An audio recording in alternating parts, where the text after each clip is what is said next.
vakadii muri yeZimbabwe kwese kwamungadai muri.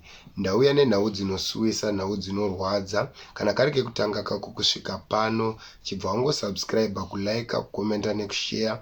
Kana kuri kuFacebook chibva wangoti follower, wokomenta, wolike, wobva washare. Ndisingade kukupedzerai nguva, ndichakupai news dzakati wandei pavidhio inoyi imwe chete kuitira kuti muwane maupdate akawanda pane zviri kuitika munyika yeZimbabwe nenyika dzimwe dzekunze.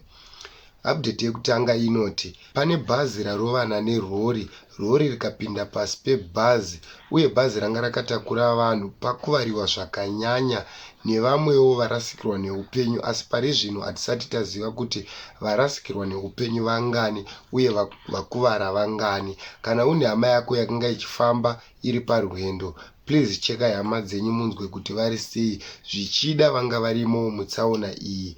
Batsirai hama dzenyu nekukasika. Update yechipiri inoti vaviri vamuri kuona kumashure kwangu avo, murume nemukadzi. Uyo murume ndiye driver aidhiraivha kombi yakazoita tsaona pachiitiko chakaitika muna Seke Road kuchitungwiza pakazofiwa nevanhu 17.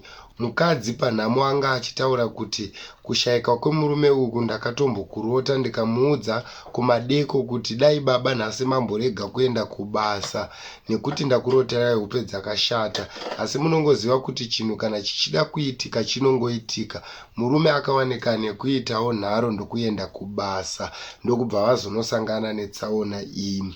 Asi tsaona iyi inonzi yakaitika mushure mekunge driver atsurwa nevamwe vakanga vari mukombi kuti uri kuita noise because akanga achiridza radio. Saka vamwe vakanga vari mumota umu vanoti vakamutsura kuti no, volume yenyu yanyanya, chidzorai volume.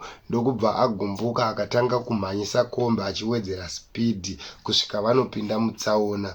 Ndine urombo ndinoti zororai murugare kune vakarasikirwa neupenyu, kune vane hama dzakarasikirwa nehama dzavo. Aiwa, ndinoti chemai mune tariro, kutongawo kwaMwari zvinoitika muupenyu. Pane mutambi mukuru anotamba mutambo wewrestling anonzi Hulk Hogan, uyo anozikanwa zvikuru nekurwa mutambo uyu kwemakore. Anonzi ashayika mushure mekunge ari munhu anga achidzimbikana nemuviri. Aiwa, tinoti zororai murugare mukuru, matisiya neronda, tinongochema zvedu tine tariro. Aya ndo mashoko andinawo muzuva ranhasi. Ndinoti muswere zvakanaka vana veZimbabwe. Thank you very much kune vanotisapota nevanotipawo nyaya dziri kuitika munyika yedu yeZimbabwe. Thank you.